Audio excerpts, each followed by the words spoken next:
Bonjour à toutes et à tous, bienvenue dans le 5e épisode du MCast. On se retrouve aujourd'hui avec Monsieur Mathéo, qui est de retour. Salut, Comment vas-tu, ça faisait Mathéo? un petit moment. Bah écoute, ça va bien et toi? Écoute, très bien, très bien. On est tranquille, samedi matin. Aujourd'hui, donc, le sujet principal qu'on va aborder, c'est le déficit calorique. Donc, Hmm. comment être sûr de réussir sa sèche. Je pense que c'est un sujet qui peut en intéresser pas mal d'entre vous. Et donc, on va essayer d'aborder ça en pas mal de sous-sujets. Donc, comment choisir justement son déficit calorique, quelle durée de la sèche, comment gérer mentalement, enfin plein de choses que nous on a vécues et puis qu'on va revivre parce que cette année évidemment on va certainement faire des sèches.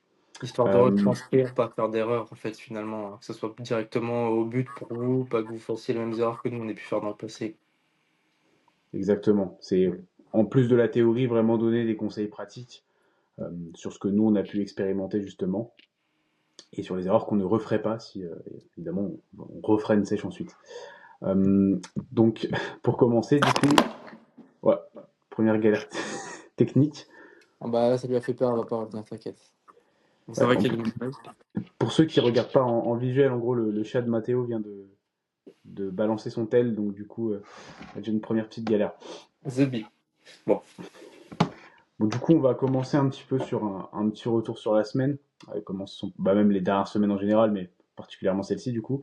Toi, de ton côté, niveau, en ce moment, training, vie en général, etc., tout se passe comment?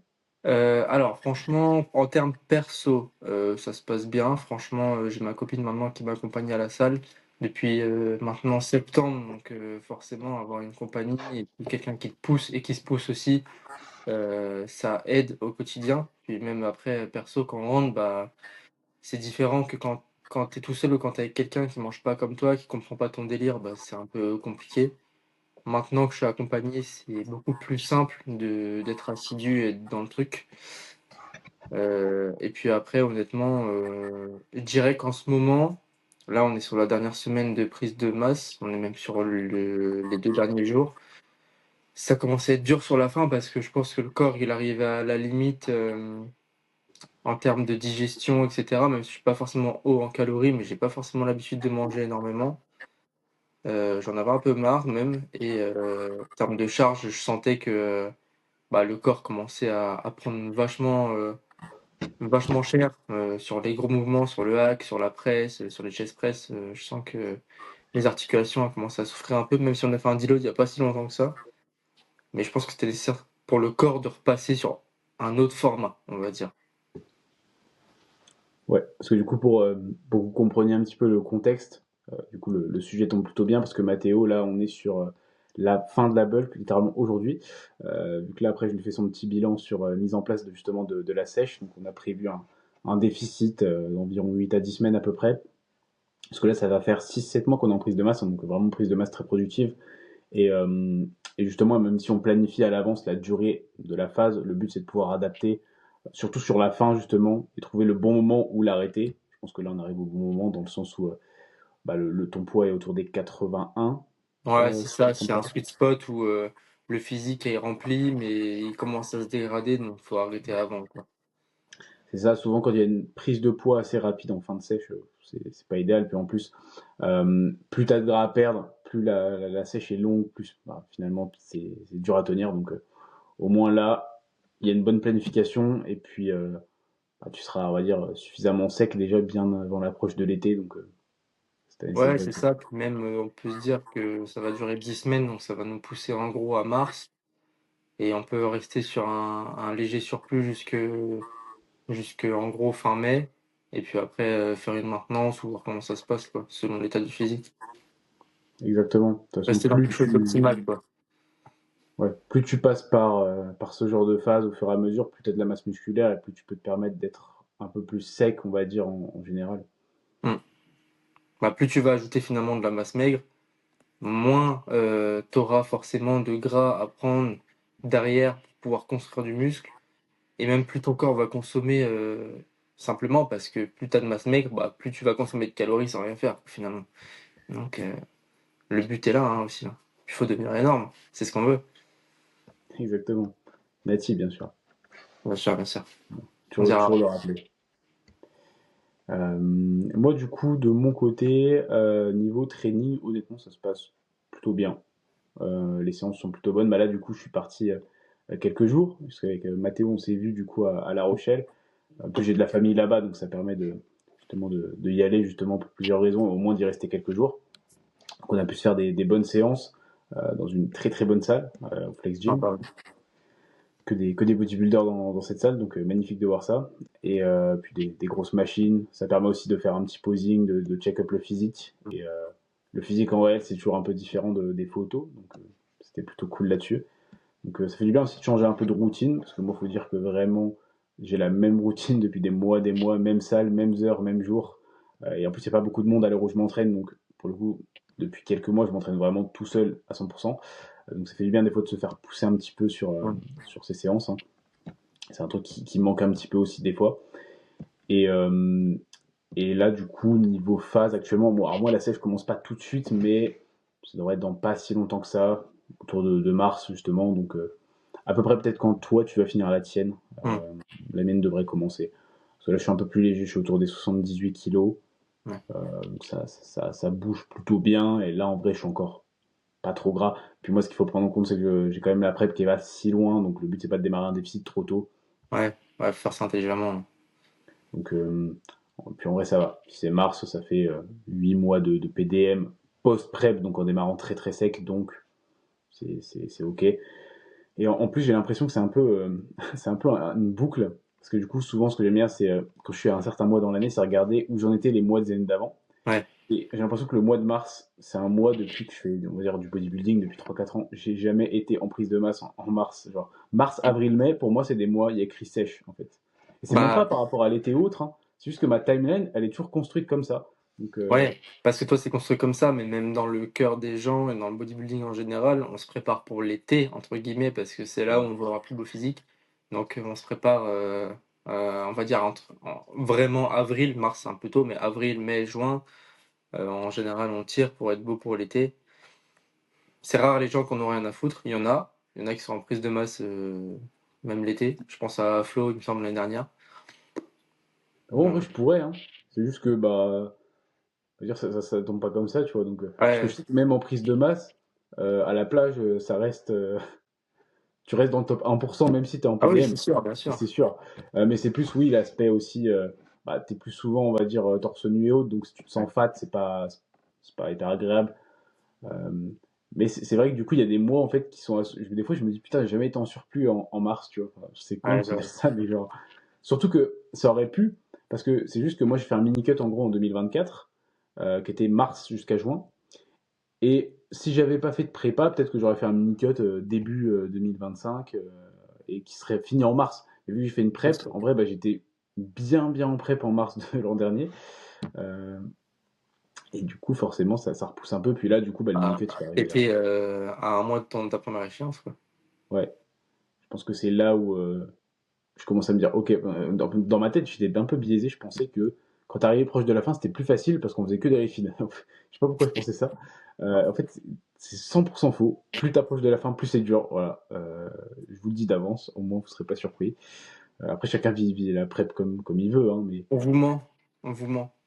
on vous ment. On vous ment avec les food day of eating, 1000 grammes de carbs, céréales. Surtout que si vous faites bien votre déficit, même si on te donne 1000 grammes de carbs, t'en reprends 2 fois. Surtout si t'es un gros porc comme moi, mais peut-être que Ah, c'est toi ça terrible. va, tu vois. Non, mais Mais l'emmenez pas au resto, hein, ce mec-là, hein. C'est terrible. C'est terrible. ah oui, il a vécu une expérience. La pizzeria là, c'était. Ah, on allait au resto, moi j'en pouvais plus que lui, il voulait recommander une deuxième pizza, quoi. Ça, c'est... Abuse, ça va. Non, mais on va dire que t'étais bien, quoi. Moi, j'étais au bout de ma vie que toi, tu pouvais encore manger un truc derrière. Ouais. Et t'as Alors, fini le dessert de Marianne. ouais, mais j'aime pas les assiettes, les assiettes qui sont pas vides. Ah, Surtout que, en vrai, moi, j'aime bien, en plus, j'utilise l'excuse de la prep en mode ouais, mais depuis que j'ai fait la prep, j'ai faim tout le temps. Mais en vrai, de vrai, ça serait arrivé avant, je l'aurais fait quand même. Donc, ça, c'est juste, c'est la génétique. Vous voyez, moi, il y a des gens qui regardent, enfin, qui écoutent le podcast, peut-être, qui vont se dire, ouais, je suis un gros mangeur, je peux pas sécher. Mais, moi, j'ai réussi à sécher. Pourtant, je peux vous dire que pour que j'ai vraiment pas faim, faut envoyer une cargaison, quoi. Donc, ça dépend juste des ouais, gens, quoi. après, il y a des choses à mettre en place. Tu vois, on en va en discuter après, mais Moi, par exemple, par rapport à Marianne, parce qu'elle va le faire en même temps que moi, on met des choses en place justement pour pas qu'elle ait faim, en fait. Donc, il y a des strates. C'est ça. On va vous donner un petit peu le secret, donc restez bien jusqu'au bout. Ça, c'est pour le référencement. Très important. Les meilleurs conseils arrivent tous à la fin. Le watch time. À la watch time. Parce que si on vous donne tout dès le début, vous allez vous barrer, c'est pas l'objectif. Bah attends. Donc voilà, mais en tout cas, pour ce qui est de mon côté, je mange toujours bien. Un peu plus de 3000 cales en jour off et puis 3007 en jour on, donc ça va. Et bah en vrai, tu dis ça, mais moi je trouve qu'il y a des gens qui mangent, ceux qui sont en plus de 4000, je suis en mode putain, les bâtards. Donc, Non, mais Florentin n'est pas humain, d'accord? Enfin, oui, oui. Non, ça c'est son maintien. Voilà. ouais, pardon. Après, en vrai, faut mettre en contexte aussi, on n'est pas très grand. Enfin, moi je suis 1m60, 71, 72, et toi tu fais pareil. Donc il y a Bon, ça aussi, hein, 80. quelqu'un qui fait 1m85, bon, voilà quoi. Ouais, c'est sûr. Donc ouais, ça à prendre en compte. Puis, je pense que sur la semaine, bah, de toute façon, on est bon, hein. Juste, Bah oui. principalement, réussir des fois à rester concentré pendant les séances. Ce que j'arrive pas toujours à faire parce que du coup, j'ai toujours envie de répondre aux gens tout le temps. Et du coup, des fois dans les séances, je suis en mode vas-y, j'ai du temps, etc. Donc, il faudrait que j'arrive vraiment à Ouais, bloquer. alors faudrait que Voilà. tu réussisses à quand t'es dans ta séance, à la limite, tu te fous en mode avion ou alors tu te mets en mode Ah, mais repos sur ton téléphone. alors, ça, c'est un truc que je fais déjà, hein, mais Ça, c'est plus je vais dire, l'aspect mental, justement, de. Surtout, je pense que ça, c'est normal quand tu démarres, on va dire, ton activité. Enfin, que tu es dans la première année, surtout de coaching, et que tu veux faire en sorte que tout se passe le mieux avec les personnes avec qui tu travailles et puis avec je les personnes comprends, qui ouais. veulent rejoindre le coaching. D'être investi, ouais. Mm. Et vu que ben, c'est un peu comme quand tu veux progresser physiquement, c'est-à-dire qu'aujourd'hui ma progression physique elle n'est pas incertaine, elle est faite en partie et je sais que je vais continuer de progresser. Là effectivement le fait d'avoir un coaching qui fonctionne bien, bah, c'est nouveau, donc c'est toujours quelque chose de plus incertain et du coup tu veux plus être focus sur ce Et qui est... stabilité aussi, ouais. Ouais c'est ça. T'as Donc plus, t'as plus la tunnel vision sur le body, le physique uniquement, en fait. ouais c'est ça. On va dire que l'obsession est plus la même, en tout cas elle est plus répartie de la même façon. Là où avant, on va dire ma partie professionnelle, c'est pas que je m'en battais les couilles, mais vraiment, le body était à 95% tout le temps dans ma tête. Et une fois que c'est fait, certes, c'est toujours important, mais la première fois, c'est toujours forcément celle qui est la plus attendue. Tu vois. Une fois que Ouais. tu as concouru, tu es compétiteur. Donc c'est plus une routine que vraiment une obsession de devenir quelque chose. Maintenant, tu l'es, donc Ah, mais une clairement. identité. Bon, du coup, sur ce, on va partir sur notre sujet du jour. Réussir sa sèche. Et donc pour réussir une sèche, il faut déjà définir en amont quel objectif final vous voulez en termes de visuel et après en termes de poids et quelle timeline. Est-ce que tu as un avis là-dessus? Toi, qu'est-ce que tu conseilles? Qu'est-ce que tu mettrais en place de ton côté ou pour des personnes? Alors, ce qu'il faut savoir, c'est qu'il faut déjà dissocier trois choses. Euh, une sèche n'est pas une simple perte de gras et n'est pas une prep. Il y a trois termes, on va dire. Tu as ceux vraiment qui font une recompe, juste une perte de gras, c'est-à-dire qu'ils veulent perdre vraiment le gras rapidement pour après derrière repartir sur une base. Tu as ceux qui vont faire soit un mini cut ou une sèche, eux qui vont vraiment chercher à dégager le fat en gardant toujours les protes hautes pour combler, garder muscle, puis après rester le plus full possible. Et tu as ceux qui font une prep, tu sais de quoi je parle, c'est-à-dire que tu tires au maximum du maximum. Je dirais que pour 90% des gens, ça va être un peu type mini cut sèche pour être propre pour l'été, à moins d'être en extrême surpoids ou alors d'être compétiteur. Mais oui, on va pas utiliser les mêmes stratégies pour chaque, en fait, effectivement. Ouais, ouais, complètement. Faut déjà en fait définir ce que vous voulez vraiment avec votre perte de gras. C'est-à-dire que bah, la perte de gras de monsieur et madame tout le monde n'est pas la même que celle du pratiquant de musculation et est encore très différente de celle de quelqu'un qui fait une prépa. Parce que, par exemple, juste un exemple bête, mais si vous faites un mini cut, vous savez que vous allez ne pas prolonger au-delà d'un certain body fat, en tout cas, et que vous n'allez pas perdre, on va dire, sur cette phase-là, énormément de poids proportionnellement. Peut-être que vous allez perdre une dizaine de kilos max en général. Donc vous savez que vous pouvez tirer fort dès le début, que vous pouvez potentiellement avoir des lipides plus bas que ce que vous auriez mis en général pour avoir des calories plus basses et être sûr de sécher vite. Là, si vous faites une prep, si vous mettez des lipides très bas dès le début, c'est un peu con dans la mesure où vous savez que vous allez tirer très loin très longtemps et que le but c'est pas de se cramer trop vite. Parce que le temps que vos calories remontent, c'est dans longtemps. Donc il y a un peu cette vision, je pense, à avoir de ok, quelle durée, parce que c'est pas à l'émotion, on va dire ah ouais, j'ai trop baissé mes calories, je vais perdre du muscle ou non, c'est vraiment un contexte global de gérer votre sèche sur ça et c'est pour ça que la timeline c'est important. Généralement, un mini cut, on va dire, c'est 6 à 12 semaines, c'est ce que je considère en général. En dessous de 6 semaines, ça fait un peu court. Vous allez surtout perdre beaucoup de flotte, hein, du glycogène, mais vous n'allez pas avoir suffisamment de temps pour tirer. Ça fait plus une recompe en vérité qu'un Ouais. mini cut. Et au-delà de 12 semaines, on arrive quand même plus sur un. Enfin, en tout cas, c'est plus sur un cut en tout cas. Vous Ouais, êtes un à vrai cut, ouais. 14-16 semaines, ça fait quand même un bon cut, hein. Oui. Parce que du coup, bah, de toute façon, on va aussi vous partager un peu nos expériences. Toi, par rapport en tout cas aux sèches que tu as pu faire dans le passé, tu vois, t'en as fait combien? Comment elles se sont passées? Qu'est-ce que tu as appris au fur et à mesure justement de Alors cette gestion? réellement, on va dire qu'en sèche, j'en ai fait une vraie. J'étais du coup avant avec JR et après j'avais fait entre guillemets plus une perte de gras parce que j'étais un pratiquant, je faisais effectivement de la muscu, sauf que un peu comme beaucoup de gens qui commencent entre guillemets, je traquais ni mes perfs, ni ce que je mangeais. C'était juste j'allais à la salle, je donnais tout. Puis voilà, j'essayais de manger mes protes, tout ça, mais j'avais aucune notion de tant de grammes par poids de corps, les glucides, les lipides, les machins. Non, juste je mangeais de la viande, puis c'était bien. Donc du coup, j'étais monté vachement haut en poids. Pour ma taille, je faisais quasiment 85 ou 86 kilos, il me semble, et j'avais pas du tout la masse que j'ai actuellement en masse musculaire. Ce qui fait qu'effectivement, bah, du coup, ça se passait pas super bien physiquement et je me plaisais pas. Donc, j'avais pris une coach qui m'a fait faire une perte de gras. Donc là, il n'y avait pas de notion de garder les muscles, machin, parce qu'en fait, au final, je sais pas si j'étais extrêmement bien accompagné, mais moi, mon objectif principal, c'était vraiment avoir un poids sur la balance. C'est-à-dire que je faisais 85, je voulais faire 75, je voulais perdre 10 kilos en gros. Ça, c'est fait. Certes, j'ai sûrement perdu du muscle. De toute façon, à mon avis, j'en avais pas du tout assez, mais au moins, on a été agressif et puis ça a fonctionné. Dans le deuxième temps, j'ai refait une prise de masse propre, du coup, avec Jérém, et on a enchaîné sur la sèche. Donc, j'ai fini ma prise de masse à 82 kilos, en sachant qu'entre temps, je m'étais pété la clavicule. Donc, j'ai eu 5-6 semaines sans pouvoir m'entraîner.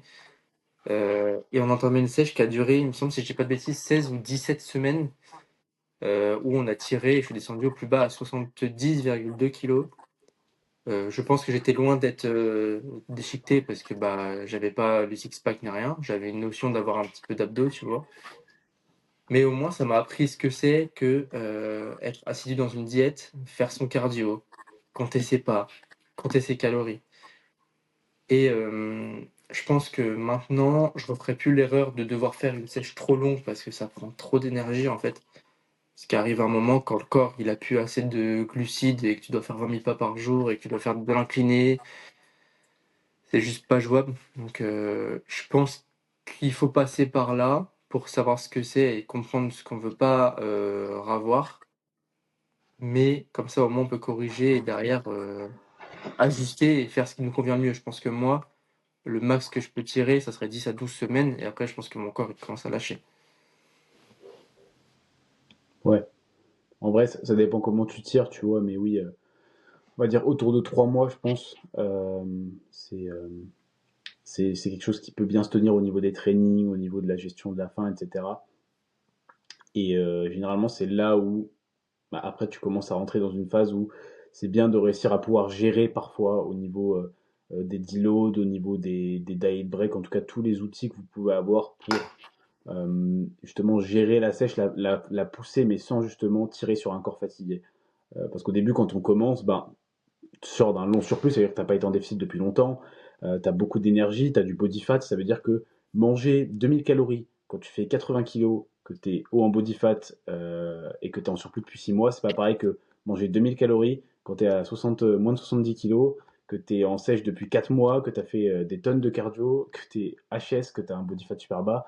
bah là forcément tu vas pas le vivre de la même façon. Ah non. C'est souvent une question qui revient, les gens ils vont dire ouais en prep c'est quoi le plus dur? Est-ce que c'est les calories basses? Je veux dire c'est pas les calories basses seules, c'est la combinaison des calories basses avec le body fat bas. C'est ces deux choses-là qui font que la vie devient plus compliquée. Mmh. Donc faut pas vous dire par exemple si vous êtes en mini cut, je sais pas, vous mangez aujourd'hui dans les 3000 calories, si vous passez à 2300 par exemple, faut pas se dire oh putain je suis super bas, ça va être trop dur. Pas du tout. C'est vraiment une question de mentalité, de mindset. Il faut pas que votre progression à la salle et tout ce que vous faites soit déterminé uniquement par votre total calorique. Les calories sont un moyen. Maintenant, vous pouvez clairement optimiser vos journées, optimiser votre volume. Il y a plein de choses qui sont possibles à mettre en place.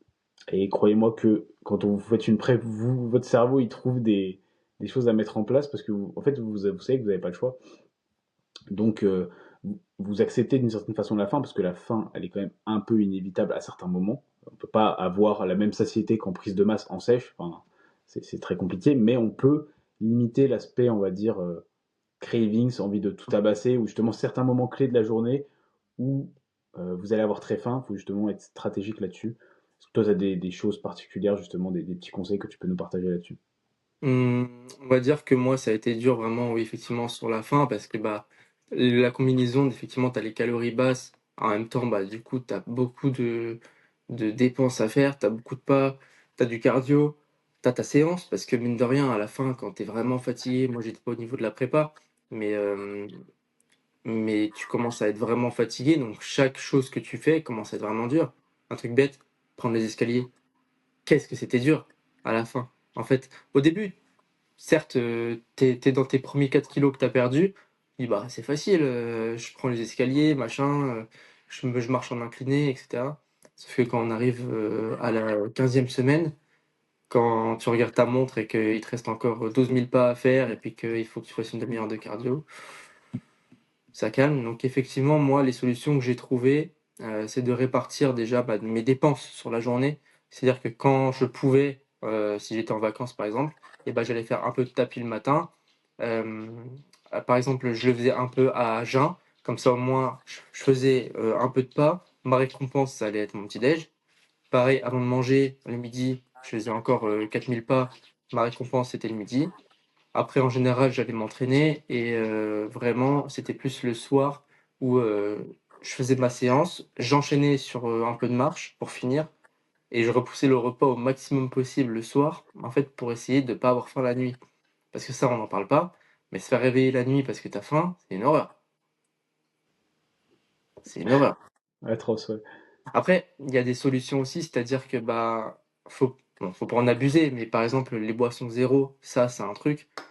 Tu as un craving, en général, ça dépend de l'état de ta sèche, où tu en es et cetera, mais c'est des choses à mettre en place. C'est des fois, c'est juste une envie de sucre que tu vas avoir ou une envie d'avoir, quelque chose à manger ou à boire, machin. Donc un truc con, mais moi, quand j'avais faim, bah, soit, je prenais une canette, soit un truc con, mais tu vois, c'est pas super calorique, bah, tu te fais un bol de skyr, tu vois? Tu te fais 200 grammes de skyr, tu as 100 calories, voilà, tu vois? C'est ça reste faisable. Il y a des fruits, et cetera. Il y a toujours des solutions. Mais il faut optimiser. C'est sûr que si dès le matin vous faites un petit déj amical, vous allez être dans la merde pour le reste. Ça, c'est sûr. Ouais, clairement, clairement d'accord avec tout ça. Enfin, en tout cas, moi, à titre personnel, la sèche, c'est un sujet qui me touche particulièrement parce que moi, déjà, j'ai commencé la musculation par une perte de gras. Donc, la première approche que j'ai eue de la nutrition, c'est pour perdre du gras. Donc, c'était il y a 5, 6 ans, ouais, il y a 6 ans quasiment, où j'avais perdu 20 kilos. Justement, j'ai commencé la muscu comme ça. Et après, on va dire que pour refaire des vraies sèches, moi, en fait, je suis resté, on va dire, pendant quasiment 3 ans en une alternance de surplus avec de la maintenance, mais qui m'a quand même fait prendre du muscle en gros. C'est-à-dire que j'ai pas Ouais. volontairement fait de déficit sur la phase, mais j'ai pas pris beaucoup de gras et j'ai vraiment refait ma première vraie sèche il y a 2 ans, du coup avec mon coach actuel, Flo. C'était un mini-cut de 12 semaines. Et la deuxième du coup que j'ai fait, qui est la plus grosse, c'était la prep de l'an dernier, qui a duré 30 semaines. Euh, donc, ouais, un peu long. Le double de ma sèche, t'imagines? Je te jure que, ouais, franchement, les semaines les plus dures, on va dire, c'est celles entre 25 et 30. Paradoxalement, plus t'es proche de la fin, plus c'est dur en général. Parce que tu sais que ça va se finir, donc t'as envie que ça se finisse, entre guillemets. Euh, En tout cas, par rapport à tous les conseils que tu as pu donner, effectivement, je te rejoins sur la plupart des choses. Si vous savez que potentiellement il y a des moments dans la journée où vous avez plus faim, souvent ça va être le soir, Essayez de repousser vos repas le matin. Je dis pas forcément de faire un jeûne intermittent, mais ça peut être une solution. Pour certains, ça va vous permettre de mieux adhérer. Ne pas abuser de ça, attention, parce que l'effet inverse, ça peut être que vous avez tellement faim le midi que c'est très difficile de gérer votre faim ou parce que vous créez une faim trop haute. Donc, pour d'autres, ça va être de plus diviser les repas, mais d'avoir des petits repas. Donc, il y a plein de choses à mettre en place. Le matin, ouais, vous pouvez faire des pas directement. Au moins, vous avez déjà votre dépense, plutôt que manger directement et aller faire vos pas après. Parce que si vous mangez et que vous allez faire vos pas, vous allez ouvrir la faim alors que vous avez déjà mangé. Donc faire justement une activité avant d'aller manger, moi c'est ce que je faisais tout le temps en prep, soit du cardio, soit des pas quand j'avais du cardio. Et déjà manger devient vraiment une récompense. Et du coup, vous n'avez pas forcément envie de manger autre chose parce que vous êtes déjà content de manger ce que vous avez à manger. Ah, Juste vous c'est vous ça. sentez bien en fait. Je pense que tu l'as vécu aussi ce truc-là de peu importe ton repas, tu es juste content de te poser, de le manger. De manger un truc, en fait, ouais, c'est ça. Donc, C'est même si le oui, repas en fait fait, c'est une grossir. récompense et en même temps, c'est un objectif. C'est-à-dire, bah, si je fais pas, mes 30 minutes, bah, je mange pas. Donc tu sais que tu as pas le choix de le faire, en fait, finalement et tu sais que c'est comme ça chaque jour. Donc au bout d'un moment, tu as pas le choix. Et puis surtout, tu sais que ça t'amène des résultats visibles rapides. C'est pas comme une prise de masse où c'est vraiment, on est sur du long terme et il faut vraiment être très dans le process. Et du coup, la souffrance est un peu moins grande, on va dire, à ce niveau-là. Mais tu sais que quand tu es en sèche, certes, tu as la dalle, mais tu te dis, ouais, demain, comment je vais looker sec, quoi. C'est ce truc-là, quoi. Ouais, c'est ça. En fait, quand tu arrives à un certain spot où, chaque jour, tu peux notifier des différences ou chaque, 3-4 jours, ça commence à être plus intéressant et effectivement, toi, tu es pas en sèche par contre et effectivement, moi, je sais que dans les débuts, c'était plus compliqué parce que, bah, tes premières semaines, on va dire, bah, tu perds effectivement ce qu'on disait, le glycogène, tu perds l'eau. Donc, sur la balance, le poids va baisser un peu, mais visuellement, t'as pas énormément de différence. Tu vas looker un peu plus small, mais ça va pas changer grand-chose. Et d'un coup, et bah, d'un jour à l'autre, moi, c'est ce qui s'est passé. Tu te rends compte que tu as perdu de la flotte, et d'un coup, tu te dis, putain, je vois des veines, je vois des fibres, je vois machin, je vois, putain, ce muscle-là, je le voyais pas. Donc, c'est aussi une source de motivation, en fait. Tu te dis, tu fais pas ça pour rien, quoi. Donc, Ouais, c'est ça, c'est des sous plein d'angles. Des fois, limite, t'es dans ton miroir, tu dis waouh, je vois des nouvelles veines.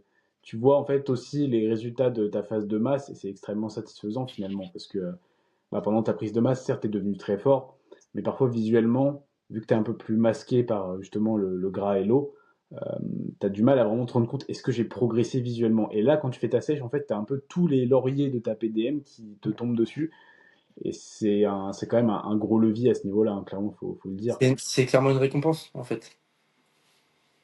C'est Ouais. c'est une récompense, tout comme manger, en fait, finalement, quand tu es dans cette phase-là, c'est aussi la récompense du matin où tu te regardes, tu te dis: «Ah, je fais pas ça pour rien».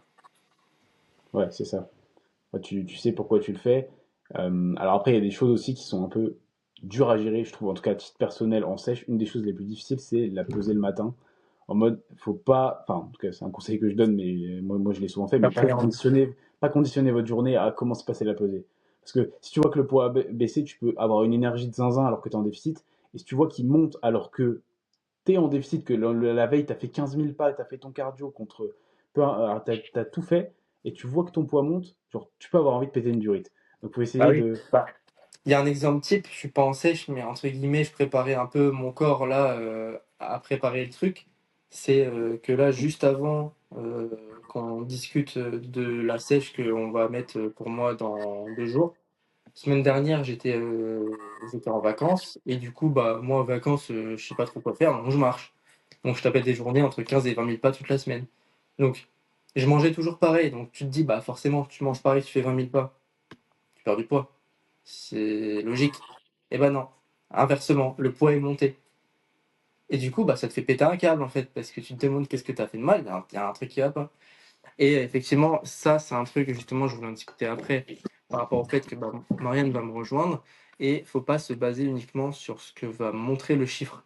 Parce qu'il y a tellement de variables, c'est-à-dire que à l'heure que tu vas te peser, selon ce que tu as mangé la veille et à quelle heure tu l'as mangé. Parce que tu peux ne pas digérer pareil les aliments, tu peux avoir mangé 3 heures plus tard, donc tu n'as pas la même digestion, selon si tu es allé aux toilettes ou pas le matin. Enfin, il y a tellement de choses que en fait, c'est un peu compliqué. C'est pour ça que faire des photos toutes les semaines, c'est important parce que tu peux traquer, en fait, vraiment l'évolution et moi, ce qu'on va mettre en place avec Marianne, parce qu'effectivement, ça lui évite d'avoir une obsession de la balance, surtout quand tu commences. Ce que tu vois, c'est un poids. Tu vois pas trop le reste. Donc, mise en place des mensurations. Les mensurations, ça va vraiment donner l'idée de: «OK, j'en suis là. Le poids baisse pas, mais par contre, j'ai perdu 3 centimètres de tour de taille». Donc, ah! Ça fonctionne quand même. Donc oui, effectivement, faut pas être obnubilé par la balance parce que des fois, je pense que tu pourrais sauter d'un pont.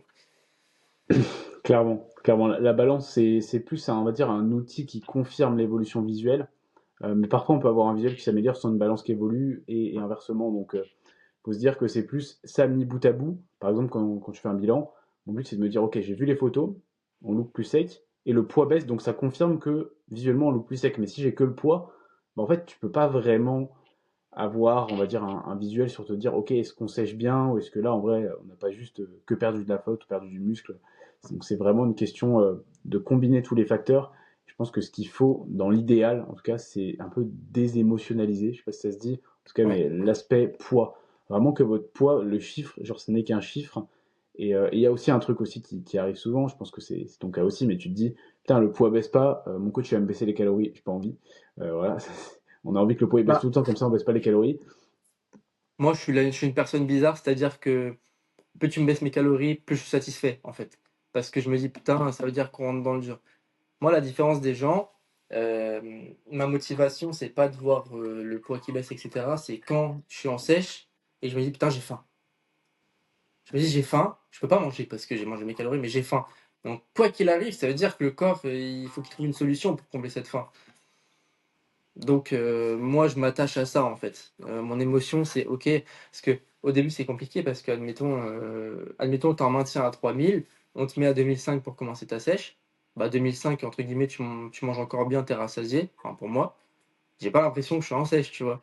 Que tu me mets à 2100 et j'ai la dalle, avec 15 000 pas, là, je me dis: «Putain, pas mal». Mais attention, faut pas que, ça soit fait d'un coup, parce que justement, là, vous allez baisser les cales direct, le corps, il va rien comprendre. Alors certes, au début, tu vas perdre, mais alors après, tu vas te retrouver dans la merde au bout de 4 semaines où ton corps, bah, il va s'être adapté et tu vas dire: «Putain, il va falloir que je passe à 1 800 calories maintenant». Parce que je l'ai vécu, je peux vous le dire, quand tu finis 16 semaines de sèche à 1 600 calories, j'aurais pu monter en wellness là, hein. C'est Ouais, c'est ça. En vrai, jouez pas toutes vos cartes d'un coup, en fait. Dire que baisser les calories de façon agressive, pourquoi pas, mais vous dites pas, ok, donc pour sécher, il faut des glucides très bas, baisser les lipides et faire du cardio et des pas directs. Genre en mode, au pire, baisser les calories, gardez les mêmes pas. Juste misez que sur ça, et quand vous voyez que ça va stagner, vous vous dites, bah ok, j'ai un peu, c'est une boîte à outils, hein. Je sors le truc, bam, plus 2000 pas, mais je garde les mêmes calories, et bam, mon poids rebaisse. Mais ça évite de se retrouver, bah, comme tu dis, trop vite à moins 2000 cales. Parce que ce que vous devez garder en tête, c'est que, en tout cas, si vous écoutez le podcast, vous faites certainement de la musculation, vous voulez certainement garder vos gains. Donc si vous voulez garder vos gains, il faut quand même que vos séances soient bonnes. Et si vos séances sont à chier, il n'y a pas d'intérêt. Ce qu'on veut, c'est vraiment maximiser justement la qualité de vos séances malgré le déficit. Donc garder les calories un peu plus hautes. Et puis aussi un conseil là-dessus, vos glucides, placez-les intelligemment dans la journée.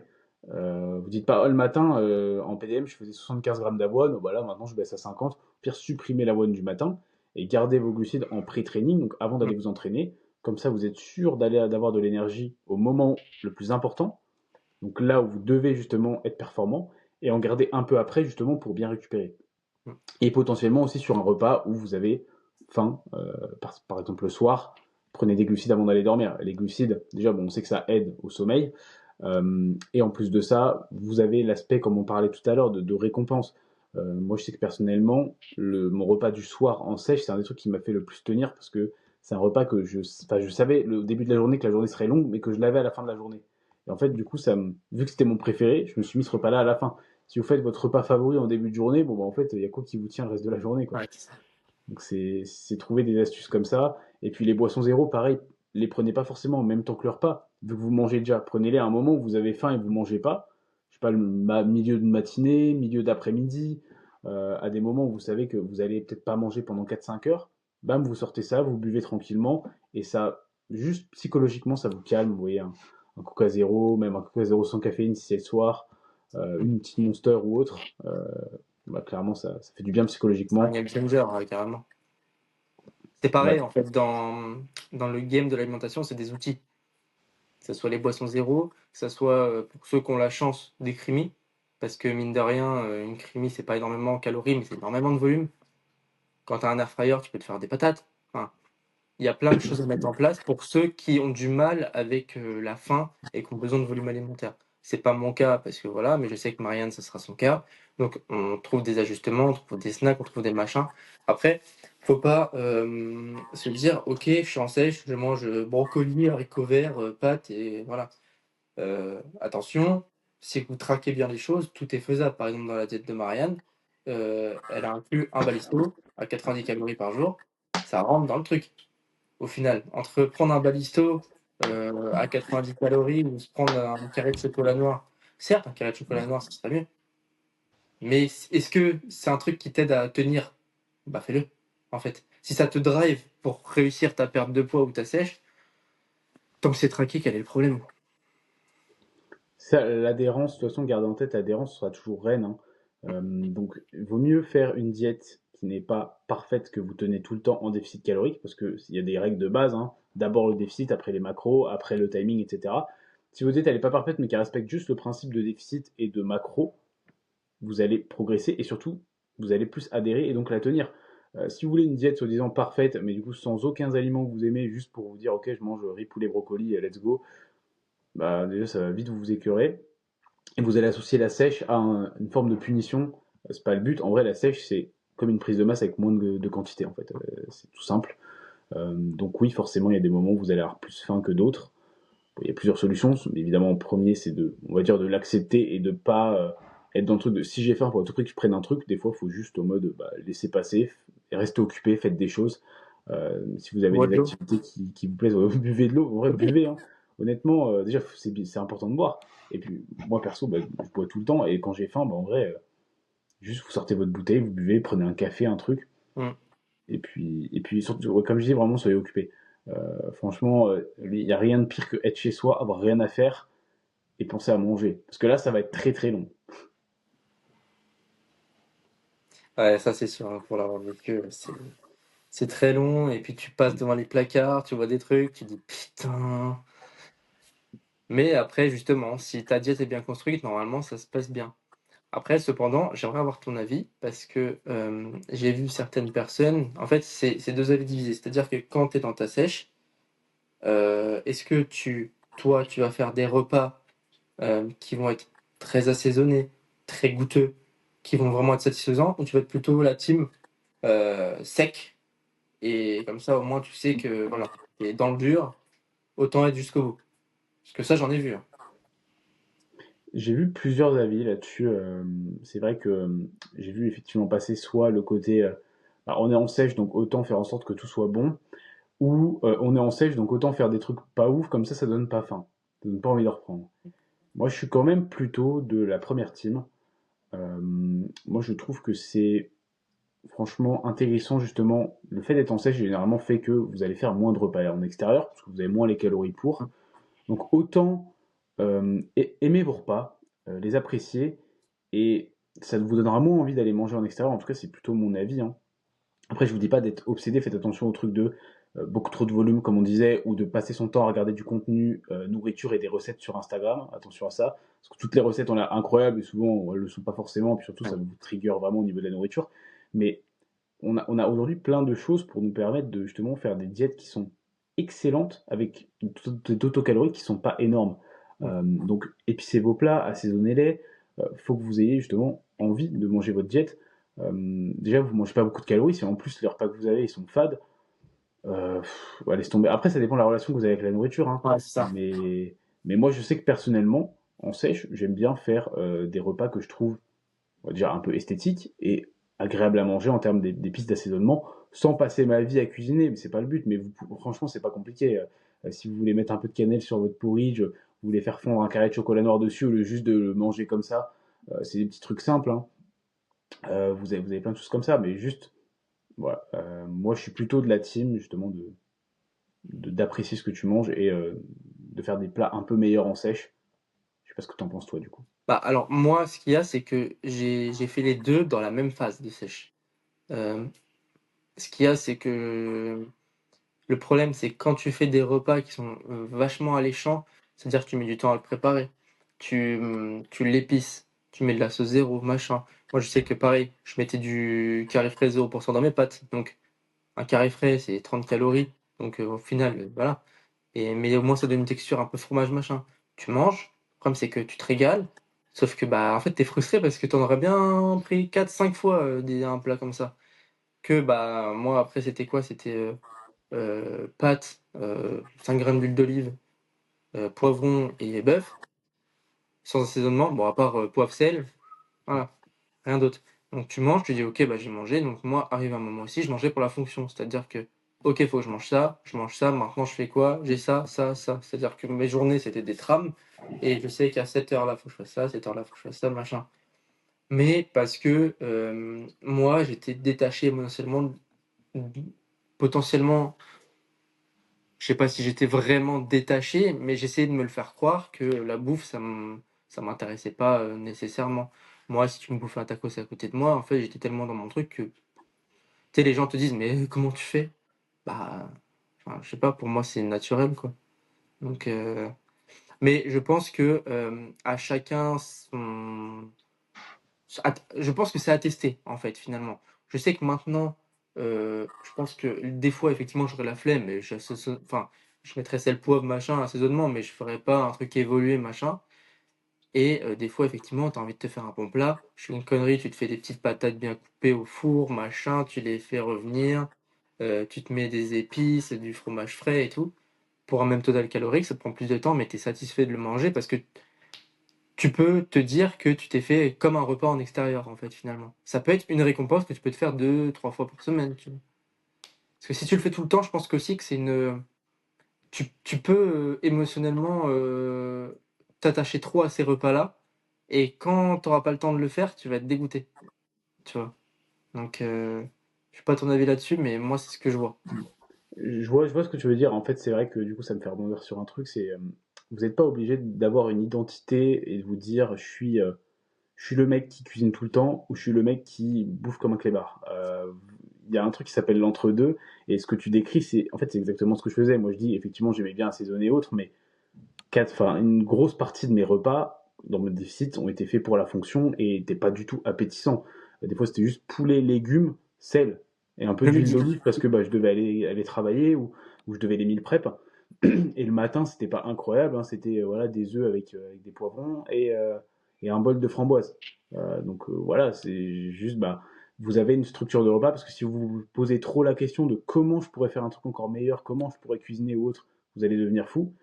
Parce qu'au bout d'un moment, bah, juste, vous pouvez pas non plus éternellement trouver des astuces pour faire des recettes incroyables.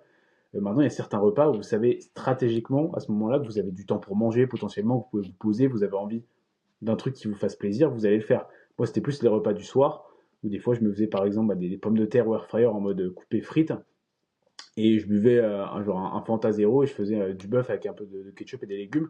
Et ça me donnait l'impression d'avoir, pas dire un truc un peu fast-food, mais d'avoir différents bols, différentes saveurs, et j'aimais bien ça. Mais je le faisais pas H24. C'est pareil pour les creamy. Je savais que je l'avais le soir en dernier repas, euh, pour vraiment avoir ce truc de bah, finir la journée sur un truc vraiment je sais pas, qui me pose, qui soit haut en volume et que je trouve bon, bien sûr. Euh, mais il faut trouver voilà, l'entre-deux et vraiment selon aussi où vous en êtes dans votre sèche, comment vous vous organisez dans vos journées, est-ce que vous meal prépez ou pas, est-ce que vous mangez chez vous, combien de calories vous avez aussi, est-ce que vous avez très faim ou autre. Des fois, justement, si vous avez très faim, ça peut être mieux, comme tu dis, tu vois, d'avoir un meal plan euh, qui soit vraiment fait à l'avance, comme ça vous ne vous posez pas la question, la nourriture devient plus, on va dire, un outil que quelque chose de très agréable, parce que sinon, à ce moment-là, vous pouvez être justement tenté par beaucoup de choses. C'est pour ça que justement, par rapport à une question aussi qui peut se poser, c'est est-ce qu'il vaut mieux faire une diète au macro ou un meal plan. Et ça, encore une fois, bah, ça dépend du coup des personnes, bien sûr, mais si vous savez que quand vous allez faire si vous faites au macro, mais que à chaque repas vous vous dites qu'est-ce que je me ferais bien à ce repas-là? Est-ce que je peux essayer de faire rentrer ça? Si vous essayez de faire du Tetris avec des aliments qui parfois sont très denses en calories ou qui vont vous donner encore plus faim, bah là ça va être plus compliqué que si vous avez un meal plan clair avec qui est beaucoup plus optimisé justement, qui fait que quand vous faites des courses, vous vous dites pas ah qu'est-ce que je peux acheter pendant cette sèche? juste vous savez ce que vous avez acheté, et vamos, quoi. Toi, du coup, je pense que tu es plutôt sur cette approche-là, je pense. Enfin, j'imagine. Moi, j'aime bien avoir la liberté, en fait, quand je suis en prise de masse, parce que tu peux faire rentrer plein de choses et que c'est moins important. C'est-à-dire que si tu es à 2800 calories, mais que, au fait, au final, tu lis ta semaine et tu es à 2900, bon, si tu compenses un peu avec de la dépense, ce que je veux dire, c'est que c'est pas extrêmement grave. Par contre, effectivement, si tu es en sèche et que, tu essayes de faire, rentrer des aliments, machin, machin et puis des fois tu traques mal et tu dis: «Bon, pour aujourd'hui, ça le fera, mais demain je verrai». Sauf que demain, bah: «Ah mais attends, j'aimerais bien essayer ça». Des fois, finalement, tu tiens pas. C'est pour ça que moi, personnellement, je sais que mon truc, c'est quand je suis en sèche, j'aime bien avoir un mille plan. J'ai une, 2, 3 variables d'un repas, c'est-à-dire que le matin, je peux manger ça, ça, ça, midi, ça, ça et le soir, ça, ça. Je peux faire des variations, changer, mais au moins je sais que c'est tout le temps les mêmes repas calibrés, tac, tac, tac et par exemple, bah, le matin, ça va être, des tartines à wasabi, fromage blanc, jambon, le midi, ça va être, des pâtes, de la viande, enfin des haricots verts et le soir, ça va être, des pâtes, de la viande et des poivrons. Voilà, fini et comme ça, j'ai pas d'attente particulière sur mes repas. Je sais que ce soir, c'est ça. Voilà et c'est simple depuis, maintenant, bah, depuis que je suis suivi par Mathis, c'est-à-dire depuis juillet, août, Oui, voilà, ça commence à faire un peu de temps. Mon repas du midi, c'est toujours le même. Ça a juste évolué en termes de quantité, mais ça n'a jamais changé. Pâtes, haricots verts, poulet, huile d'olive. Et tous les midis, je suis excité de manger ce repas parce que j'ai faim et c'est bon. En fait, si c'est bon, pourquoi changer? Après, si tu te lasses, je peux comprendre, tu vois. Mais putain, genre, et qu'est-ce que il tu y a un penses? truc aussi, il y a un truc aussi, c'est à quel point, on va dire, tu trouves des trucs bons ou pas. C'est-à-dire que, honnêtement, si vous avez besoin d'avoir, on va dire, des trucs incroyables pour trouver ça bon, là, ça va être compliqué. Comme tu dis, toi, t'aimes bien ce repas-là. Moi, tous les midis, c'est riz, poulet, poivron, huile d'olive. C'est à peu près la même chose, juste que c'est du riz et pas des pâtes. Mais moi, je kiffe ce repas-là aussi. Et il y a des gens qui vont trouver ça dégueulasse. Et là, par contre, bah, c'est plus compliqué pour vous si vous juste, bah, on va dire ce qui est simple, vous n'arrivez pas à l'apprécier, ou en tout cas à aimer, on va dire, des repas comme ça, que vous devez forcément manger des quiches ou des gâteaux ou des pizzas pour trouver un aliment bon, quoi. Alors, je dirais que c'est compliqué pour les personnes. En fait, pour les personnes qui sont vraiment dans le body, qui traquent depuis un moment, je pense que c'est pas compliqué. Mais je prends l'exemple effectivement encore de Marianne, qui, il y a encore 6 mois de ça, n'allait pas à la salle, ne traquait rien sur ce qu'elle mangeait, etc. Et ne comprenait pas. Enfin, elle était dans l'acceptation de ce que je faisais, mais ne comprenait pas pourquoi je faisais ça. Maintenant qu'elle est rentrée dans le truc, elle dit: «Ah, je comprends mieux». Parce qu'avant, elle faisait beaucoup de fast-food, elle traquait pas forcément, elle cuisinait avec du beurre, avec de la crème et machin. Et d'un coup, quand tu commences à tourner un peu les paquets, regarder ce qu'il y a dedans, regarder ce que ça fait à ton corps, quand tu changes ton alimentation, qu'elle a commencé à tester, qu'elle a commencé à traquer, bah, ses protes, ses fibres, ses glucides, ses lipides et que tu te rends compte que, bah, putain, le corps il réagit bien, pas forcément en perte de poids, mais tu sens que ton corps, il tourne mieux, tu es moins fatigué, tu as plus d'énergie. Bah, tout de suite, tu dis finalement, il y a une certaine importance dans ce que tu vas manger.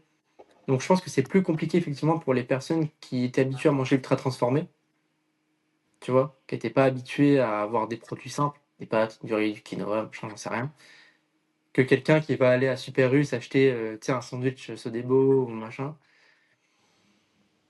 Ouais, parce Ça que doit tu es un peu dépendre. trigger par le goût, justement, d'un aliment avec beaucoup d'additifs qui, du coup, a presque plus un goût naturel, mais c'est des goûts forcément qui te rendent un peu accro. Mmh. T'as beaucoup d'ajouts, bah, de toute façon, t'as du sucre, du sel dedans, alors que c'est du pain, tu vois, mais juste histoire de créer des mélanges qui font que, soit que tu le manges, t'es en mode, ouais, c'est incroyable, alors que bah, quand tu passes par la phase de toute façon, je pense que tu y es passé aussi, de vraiment manger extrêmement sec un truc, bah, dès juste que tu l'assaisonnes un peu, que tu mets un peu d'huile d'olive, un peu de sel, et que tu mélanges tout ensemble avec un légume et un féculent que t'aimes bien et autres, bah, tu dis, ah ouais, franchement, moi j'aime bien, hein, tu vois. Bah, le fameux, tu sais, quand tu as du blanc de poulet sec, mais sec, sec, hein.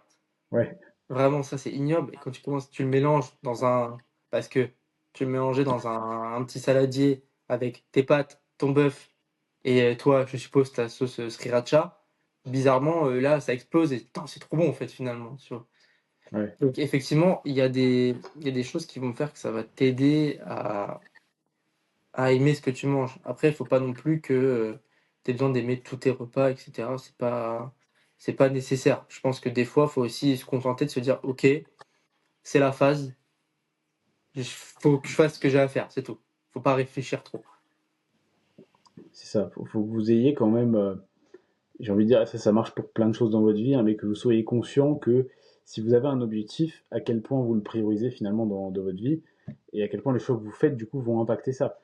Si aujourd'hui votre perte de gras c'est votre objectif numéro un, que vous voulez tout faire pour réussir, bah faut vous dire que ça passe avant le fait de vouloir tout le temps manger ce que vous voulez à chaque repas, ou de ne jamais avoir faim, ou d'avoir que des repas que vous aimez, et dites-vous, bah c'est ok, voilà, c'est ok, mon objectif passe avant ça. Maintenant, si vous avez ça comme objectif, mais que vous vous dites, bon, si ça prend suffisamment, enfin si ça prend plus de temps, mais que je veux quand même des repas que j'aime, c'est ok aussi, mais il faut que vous soyez conscient que ce sera moins rapide.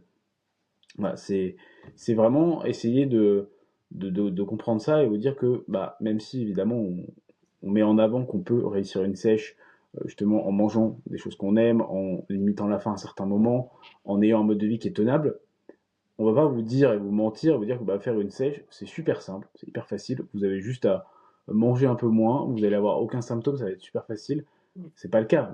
Il y a forcément des moments où il faut un peu souffrir. Et dites-vous que c'est là où le mérite revient. Parce que si c'était super simple, mais vous vous baladerez dans la rue, tous les gens auraient le six-pack, tous les gens auraient des abdos, des biceps énormes et des veines partout. C'est pas le cas. Et si tout le monde vous demande comment vous faites, il y a bien une raison. Si le coaching existe aujourd'hui, il y a bien une raison aussi. Sinon, j'aurais pas de métier. Vous voyez, si tout le monde pouvait faire ça facilement. Donc, et je le vois souvent, il y a beaucoup de gens qui comprennent même des fois les principes alimentaires, mais qui ont juste du mal à les appliquer pour eux, parce qu'il y a plein de questions qui peuvent se poser. Voilà, comment je trouve ma maintenance et comment je sais quand baisser les calories. Est-ce que là je baisse pas trop? Il y a souvent justement pas mal de peur en fait à ce niveau-là. La peur de perdre du muscle aussi, c'est un truc que j'entends souvent, alors que c'est pour ça qu'on parlait justement de bien gérer avec un repas avec des glucides avant d'aller vous entraîner. Et surtout, bah, ça c'est aussi un sujet qui est important, mais c'est comment gérer vos trainings du coup par rapport à la surcharge progressive et à tout ce que vous mettez en place. Donc moi je conseille principalement de se focus sur garder une très bonne technique sur vos mouvements et principalement faites en sorte de maintenir vos perfs. Vous pouvez encore progresser un peu, surtout au début. En tout cas, vraiment, c'est un peu comme si vous voulez protéger votre séance. Je sais pas si c'est ton point de vue là-dessus du coup. Bah, j'allais dire maintenir l'intensité, en fait, tu vois? L'intensité et la tension que vous allez mettre sur la séance sera plus important. Ouais, excuse-moi. Plus important parce qu'en fait, finalement, si tu vas t'entraîner et qu'à peine arrivé, tu sais déjà que: «Ah, j'ai pas envie, je suis fatigué, machin», ça va être compliqué. Alors que si tu arrives, tu regardes ton logbook, tu dis: «OK, aujourd'hui, je vais faire mieux». Quoi qu'il arrive, des fois, tu sais très bien que tu feras pas mieux, mais tu pars avec la notion: «Tu vas faire mieux». Comme tu peux regarder, par exemple, en ce moment, Flo, il en fait beaucoup la propagande, attaquer vos sets avec agressivité, des fois, ça va aider. Ça va vous mettre dans le truc. Faut se conditionner. OK, c'est la guerre. Tu sais que va falloir que tu te battes pour, déplacer cette charge-là, pour faire autant de reps que tu as fait, qu'il y a 6 mois, alors qu'il y a 6 mois, c'était ta chauffe. On s'en fout. Là, c'est bagarre et le but, c'est de maintenir cette densité que vous voulez avoir. Ouais, c'est ça. Il faut vous dire que chaque série, parce que du coup, c'est vrai qu'il y a une tentation souvent en sèche, c'est de se dire que l'entraînement n'est plus si important que ça, vu que ce qui prime, bah, c'est le déficit, c'est le fait d'avoir justement une grosse dépense énergétique, donc de marcher, faire votre cardio, manger moins. Mais ça, c'est dans le cas où vous voulez juste perdre du poids. Si vous voulez garder votre masse musculaire, l'entraînement est primordial. Et justement, le fait d'avoir des séries de haute qualité va vous assurer d'avoir un physique absolument insane. Parce que vous obligez votre corps justement à garder tout le tissu que vous avez fait et donc à virer que du body fat. Et vous allez retrouver avec bah, du coup des muscles qui vont ressortir extrêmement bien, qui vont coller à la peau, avec une définition que vous n'auriez pas eue. Parce que bah, si vous faites une sèche et que vous perdez les gains que vous avez fait en prise de masse, bah, rebelote, vous retournez au point zéro. Ouais, il y a C'est pas de pas le sens. but. Hein. Mmh. C'est un peu dommage. Donc faut garder vraiment cette approche de chaque série est une chance de justement garder votre muscle et donc d'améliorer votre physique. Et puis en plus, au fur et à mesure, vous allez voir forcément que votre physique est mieux, donc ça va vous motiver. Maintenant, Oui. il y aura forcément des séances où vous allez vous sentir crevé, on va dire, vous n'allez pas avoir envie. Et là, bah, c'est voilà, c'est dur à dire, mais il faut juste se forcer, quoi. C'est comme ça, il Ah faut oui, juste il y a pas le choix. pas s'écouter, quoi. Mmh. Parce que si vous écoutez votre corps, en fait, enfin, votre mental, mais votre mental est relié à votre corps, mais plus vous êtes avancé dans une sèche, plus votre corps va vouloir vous faire comprendre qu'il faut arrêter en fait de faire ça. Donc, va vous donner envie d'aller manger des choses très denses en calories. C'est pour ça que vous avez envie d'une pizza haute, c'est parce que c'est très calorique et le corps le veut. Parce que votre corps va vouloir arrêter que vous alliez faire vos pas. Donc, une fois que vous êtes assis, bon courage pour vous lever. Parce que quand vous êtes à la salle, il va vraiment pas vouloir vous entraîner. Donc, allez essayer de charger les machines, vous êtes en train de mourir. Putain, Donc, ouais. je sais pas si tu l'as vécu aussi de toute Bah, le façon. corps veut faire en sorte de faire le moins de déplacements possible, de faire les choses le plus intelligemment. Et, et c'est comme je fais référence un peu aux vidéos de Lucas Gouif, c'est-à-dire que ce qui est important aussi dans ta sèche, ça va être d'utiliser beaucoup le NEAT, donc les déplacements, ça va être tous les mouvements que tu vas faire, etc. Et tu le vois hein, quand tu commences à sécher, même quand tu parles avec des clients, par exemple moi dans mon travail, tu le vois que tout de suite, enfin, tu fais moins de grands gestes et moins machin, tu vas être très posé, machin, tu vas moins te lever de ta chaise. Par exemple, si ton imprimante elle est à côté, bah au lieu de rouler la chaise, machin, tu vas juste tendre le bras pour prendre. Ton corps, il va trouver des adaptations, mais des fois, faut en être conscient et se forcer. Par exemple, bah, tu sais que tu as soit un ascenseur, sur des escaliers, bah, prends ces putains d'escaliers, même si tu es fatigué, parce que c'est important. Exactement, c'est Des fois, il n'y a ça. pas le choix. Hein. Bah, complètement, hein. Ça nécessite forcément une discipline et tu vois, ben, moi que ce soit, ben, j'ai fait au moins quasiment avec chaque client au moins une sèche, en tout cas pour la plupart. Du coup, toi pas encore, mais j'ai vu à chaque fois ben, qu'il y avait des totaux caloriques différents, des nombres de pas au cardio différents, mais ce qui revenait à chaque fois, c'est que bah, forcément, tu dois juste appliquer les actions et même avec un plan différent, quand c'est appliqué, certes, il y a des moments, bah, dans les check-ins, je voyais toujours, ouais, il y a plus de fatigue cette semaine ou autre, mais juste, bah, tu maintiens le truc, bah, tu perds, et à la fin, en fait, tu arrives au moment où tu reverses ta diète, et là, bah, en mode, je vais pas dire tu peux souffler, mais ton physique se remplit, tu manges plus, et là, tu vois que tu es sec avec juste un excellent physique et des trainings qui sont incroyables. Bah, là, franchement, tu te dis, ok, ça valait la peine. Ouais. Mais tu peux pas demander à avoir la reverse et le physique sec sans être passé par la phase un peu plus dure. Non. C'est C'est la récompense. C'est la c'est récompense exactement ça, derrière, hein. en fait. Donc, forcément, des fois, il faut se tenir au plan, et puis tu sais que ça va arriver. Il faut juste être patient. De toute façon, le bodybuilding est un sport de patience. Hein. Ceux qui, au bout de 3 mois, veulent monter sur scène, bon, je les vois un peu en bizarre, quoi. Ouais, c'est ça. Euh, C'est plus à la mode maintenant, c'est sûr. oui, c'est ça. Ça se démocratise, c'est pas plus mal, parce que du coup, ça va Ouais. faire en sorte qu'il y ait plus de moyens un peu partout. Mais il faut rester un peu dans l'idée où les réseaux ne sont pas la vraie vie. Les physiques que vous voyez sur les réseaux ne sont pas la vraie vie non plus. Pour la plupart, soit ils sont chargés et ne le disent pas parce qu'ils ont des partenariats avec les marques et forcément ils peuvent pas. Soit c'est simplement des anomalies génétiques qui font que, effectivement, putain, ils ont des physiques de dingue. Même si vous bossez, vous faites les mêmes séances que vous mangez pareil qu'eux, vous n'aurez jamais leur physique. Parce qu'ils sont prédisposés à avoir des clavicules super larges, une taille super fine, super grand, super dense. Bah non, toi t'es petit, court sur pattes, t'as des bras courts, t'as les clavicules serrées, mais fais ce qui est possible pour toi, en fait, finalement. Ce qui est important, c'est toi, c'est comment tu vas te renvoyer l'image. C'est-à-dire que, ok, est-ce que t'es fier du travail que t'as fait? Si oui, t'as gagné. C'est ça, puis il y a une notion de temps. Tu peux pas t'attendre à avoir le niveau d'un mec qui a fait 5 à 10 ans de tracking tous les jours pendant des années, alors que toi, tu as commencé il y a à peine un an. Hmm. Et puis, il y a ça, plus la combinaison génétique. Je veux dire, par exemple, vous ne pourrez pas tous avoir le physique d'un Yann Net. Désolé de vous décevoir, voilà. Moi, le Non. premier, hein. Pour autant, je vais maximiser ce que je peux faire. Mais il y a certaines limites à un niveau, on va dire, où tu sais que tu peux pas aller battre les meilleurs génétiquement parce que ben ils s'entraînent aussi dur que toi, voire plus, et ils font les mêmes choses que toi, mais juste ben là pour le coup c'est le jeu de la génétique dans le bodybuilding. Maintenant, ne trouvez pas cette excuse-là pour pas faire le job. Hein. Dites pas Et ouais, vu que j'ai une mauvaise génétique, je peux pas le faire. Déjà mauvaise génétique, ça veut un peu tout et rien dire. Tout le monde dit ça. En fait, bon, c'est juste que ne pas avoir une génétique golden, ça veut pas dire que vous avez une mauvaise génétique. Hein, vous êtes juste normal en général. il Et n'existe pas finalement de mauvaise génétique quand tu fais du sport. Il existe une mauvaise génétique quand tu veux être compétiteur. Parce que, par exemple, tu exactement. n'auras pas la ligne. Et ça, c'est un fait, tu pourras pas le changer. Même si tu tabasses tes épaules, t'as pas les clavicules assez larges pour faire du mens, bah, des fois, il faut se mettre à la raison. C'est un fait. C'est une question de structure, ouais, exactement. Ça, c'est. C'est un autre débat, bien sûr, mais on n'est pas tous faits pour certaines catégories. Moi, par exemple, je suis plus fait pour du bodybuilding que du classique ou du men's, parce que j'ai pas la structure d'un men's, même si ça aurait plus pu que classique pour le coup. Mais classique, vraiment pas, parce qu'il faut être grand, allongé, avoir vraiment une certaine ligne. Moi, je suis plus fait pour à faire un boss musculaire et rendre comme un mini PK que comme un Arnold, quoi. Ah, tu m'aurais mis 10 centimètres de plus, peut-être que j'aurais pu faire du classique. Toi, peut-être, Mais ouais, avec le posing, justement. Là, ouais, il y mais aurait pu. acceptez-vous tel que vous êtes. En fait, c'est important, que quand vous allez engager certaines choses, c'est-à-dire que vous allez faire votre prise de masse, qu'ensuite vous allez faire votre première sèche. Déjà de un, vous comparez pas sur les gens que vous voyez sur les réseaux. C'est pas parce que le mec il a le six-pack avec les dentelés déchirés et machin que putain, moi je suis pas assez sec. Finalement, ça vous arrivera forcément parce que je l'ai vécu aussi. Soit tu te compares toujours à l'autre, mais sois fier de ce que tu as accompli et regarde les photos que tu as prises il y a 6 mois. Tu te rendras compte de la différence. Parce que ça se trouve, ces mecs-là, ils ont 8 ans de plus que toi, ils ont 10 ans de salle de plus que toi.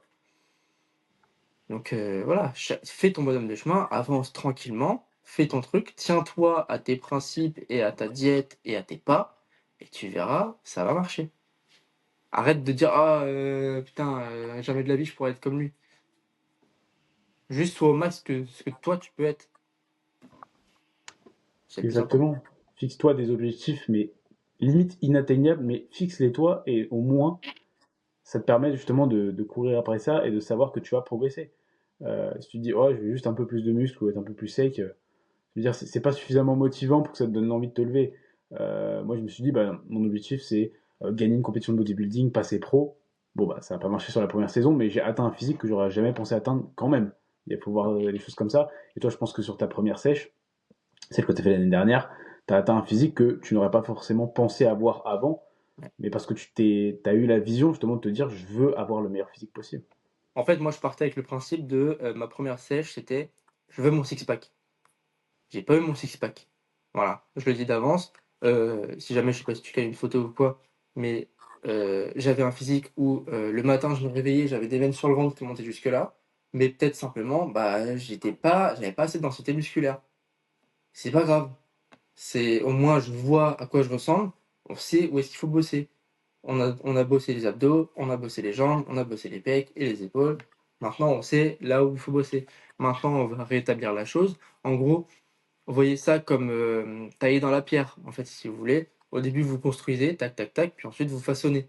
Donc c'est ce qu'on a fait là. Donc c'est ce qui vous fassiez aussi. Donc à chaque fois que vous allez, par exemple, resécher, dites-vous, ok, qu'est-ce que je peux rajouter sur ma pierre, en fait, finalement? Qu'est-ce qui manque pour que ça soit harmonieux? 100%, c'est ça. Et Juste, ne vous comparez pas aux autres, comparez pas votre perte de poids à celle des autres. Lui, il perd plus vite, lui, il sèche avec plus de calories. Là aussi, c'est hyper tentant de faire ça, de se dire, ouais, moi, j'ai pas de chance non plus. Concentrez-vous sur vous. Les gens s'en foutent de à combien de calories vous séchez, d'ailleurs. Je veux dire, il faut le faire pour vous, mais c'est le résultat qui prime sur ce que vous mettez en place. Moi, par exemple, en prépa, je fais très peu de refeed. J'avais des calories pas super hautes et j'avais beaucoup de cardio. Je sais que bah, Axel, du coup, qui préparait les mêmes compétitions que moi, il mangeait un peu plus. Il avait eu plus souvent des refeeds et j'étais tenté de me dire putain, la chance qu'il a, pourquoi moi je peux pas, etc. À un moment, il faut juste être bah, concentré sur soi-même. Lui, il a commencé en étant un peu plus sec. Il avait eu une sèche finalement plus proche de sa prépa que moi. Il y avait plein de paramètres qui étaient à prendre en compte. Lui, il a été sec beaucoup plus rapidement, donc il fallait justement gérer là où moi, il fallait que je sèche. Et ça, forcément, quand on est dedans, on s'en rend pas toujours compte, mais essayez vraiment de vous concentrer au maximum sur vous.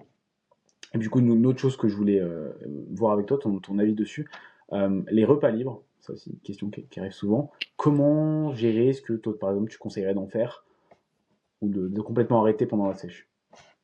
alors, si on parle vraiment d'une sèche simple, euh, je dirais que ça dépend. Ça dépend ce que tu entends par repas libre. Si tu me dis s'envoyer un tacos XL, double portion de frites et machin, tu fais chier quoi. Enfin, c'est-à-dire qu'il faut partir sur un plan mathématique où si tu es en déficit de 500 calories par jour, donc, et que le dimanche tu te fais ça, donc 6 fois 5, 30, donc tu es en déficit de 3000 calories, mais que tu t'envoies 3000 calories sur un repas, tu es en maintenance. Ou au mieux, tu es en surplus. Donc tu te niques une semaine finalement. Moi, je suis plus de l'avis de soit tu fais ça intelligemment et tu te dis: «OK, je veux me faire un repas plaisir», bah, dans ce cas-là, soit si ça te plaît ce que tu manges, tu augmentes un peu tes quantités. Tu reviens là maintenant sur un repas. Par exemple, au lieu que tu aies 50 grammes de pâtes, tu t'en mets 100. Ou alors, tu dis: «Bah, c'est là, j'ai envie de me faire un petit kiff, je me mets un petit fromage frais dans les pâtes ou machin».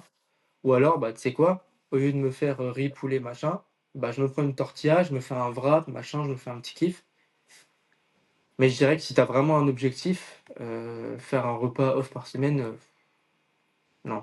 Enfin, pour moi, c'est pas la bonne chose à faire parce que quoi qu'il arrive, c'est comme si en fait, on te tenait une carotte toute la semaine et tu bisquais devant et arrivé là, tu manges ta carotte et puis, bah, du coup, tu es dégoûté parce que tout le taf que tu as fait avant, il servait à rien. Donc il y a de la mesure. Après, si tu le fais si par exemple, j'en discutais avec Marianne, là, on commence lundi, dernier week-end de février, on va à Bordeaux, on va voir sa mère. Sauf que, bah, qui dit Bordeaux, dit que nous, il y a un truc qu'on veut faire sur Bordeaux depuis longtemps, c'est Five Guys. Sauf que Five Guys, faut voir Ah les ouais. calories là-dedans, c'est compliqué. Donc, il faut faire ça intelligemment. Si tu sais déjà que tu veux faire un repas libre à l'extérieur, déjà préviens ton coach, première chose.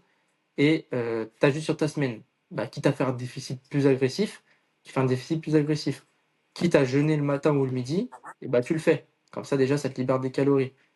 Et aussi, si vraiment tu veux optimiser le truc et que tu es un peu déter du cône, et bah, quand tu vas à Five Guys, bah, au lieu de prendre double portion de frites, cheddar, machin, et bah, OK, tu prends le burger que tu voulais, mais à côté, tu te prends pas de frites, tu te prends un Coca zéro, et puis voilà. Tu vois, comme ça, au moins, ça t'aide dans le truc. Mais si vraiment, je peux donner un conseil, c'est-à-dire que quand tu commences, au minima, les 4 premières semaines, t'en fais pas.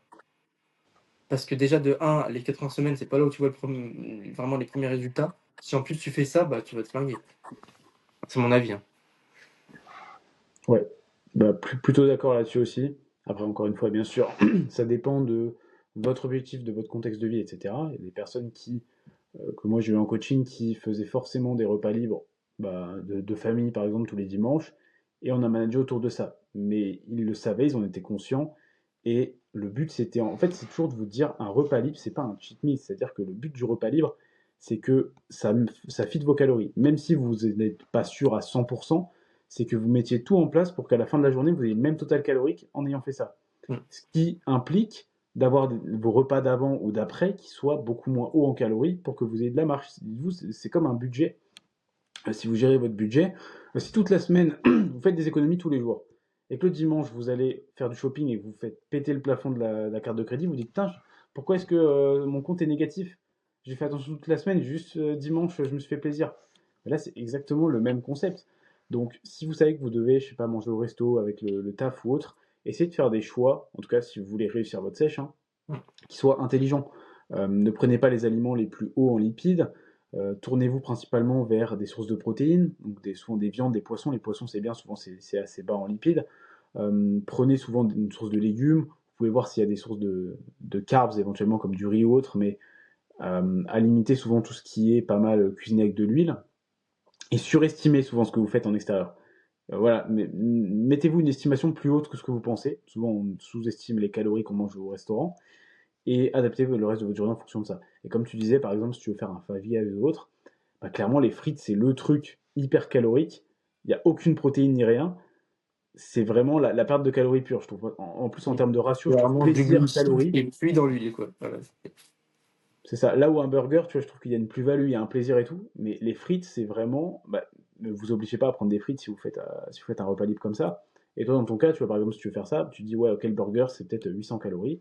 Bon, bah, j'ai, je sais pas, 2000 calories dans la journée, je me fais 1200 le reste de la journée, voire 1000 si je veux me laisser de la marge au cas où le burger fasse plus, et vous avez matché vos calories. Maintenant, je conseille pas de faire ça tout le temps, parce que souvent, ça peut donner lieu à des erreurs. Mmh. Et une sèche, surtout si elle est courte, honnêtement, euh, vous n'êtes pas obligé de faire des repas libres tout le temps, la nourriture existera après. Euh, le Five Guys, en tout cas les restaurants, tout ce qu'il y a dans votre ville, ils existeront à la fin de votre sèche, ils existeront plus tard, vous pourrez en refaire, et vous n'allez pas mourir si vous ne faites pas votre repas libre là maintenant. Dites-vous, est-ce que vous voulez vraiment atteindre votre objectif rapidement? Est-ce que vous voulez vraiment le physique que vous voulez? Ok, bah ça vaut bien le coup. Voilà, c'est ce qu'il faut se dire aussi. Conclusion de ce podcast, arrêtez d'être faible mentalement.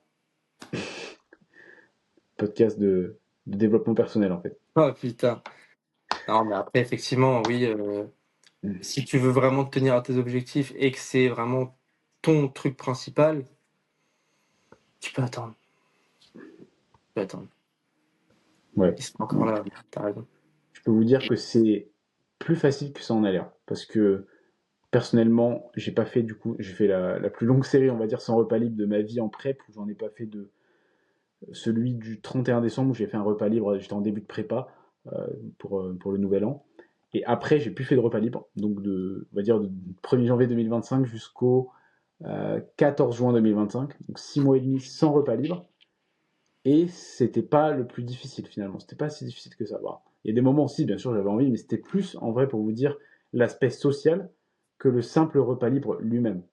Ce qu'il y a, c'est Euh, qu'apprenez à dire non. ouais, C'est dur en fait, au début, mais apprenez à dire non. Après, les gens s'habitueront. De toute façon, ils vont comprendre. Mais apprenez à dire non. voilà. Soyez égoïste. Voilà. Ouais. C'est pas être égoïste, mais c'est juste les gens ne peuvent pas comprendre parce qu'ils n'ont pas les mêmes objectifs que vous. Et voilà, les gens font ce qu'ils veulent, hein, mais vous voulez être épanoui, vous voulez avoir un physique qui vous plaît. Donc faites les actions justement en parallèle avec ça. Et ça s'applique à plein de choses dans la vie. Ce que Voilà. j'expliquais à ma femme, là, c'est investissez en vous-même, en fait, finalement. Si vous avez déjà un coach, vous avez déjà investi sur vous-même. Alors, si on vous tend un pain au chocolat, bah, il y a pas de compliqué à dire non et investir sur ta réussite. Faites-le. Le monde va pas s'arrêter de tourner, hein.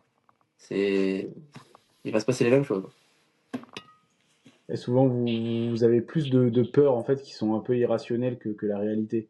Vous Mm. dites que les gens ils vont se faire des films sur vous. En réalité, ça va durer 2 secondes, ils s'en foutent. Après, ils passent à autre chose. Donc, juste dites-vous que vous avez le droit de dire non. Et moi, je vous dis, mais à l'époque où du coup j'étais en prep, j'avais un job classique et le nombre de fois où j'ai dit non à des trucs à manger, mais en fait c'était ma journée, je passais mon temps à faire ça. C'était devenu normal et je me disais pas, ouais, qu'est-ce que les gens vont penser si je refusais leur chocolat. Mm. Faut vous dire que c'est ok, hein, voilà. Au pire, dites que vous êtes allergique, montez, je sais pas, mais juste ouais, apprendre à dire non, ça peut clairement aider, hein. Et avoir un coach, ça aide aussi, parce que bah, tout simplement, vous avez des comptes à rendre. C'est quand même plus facile.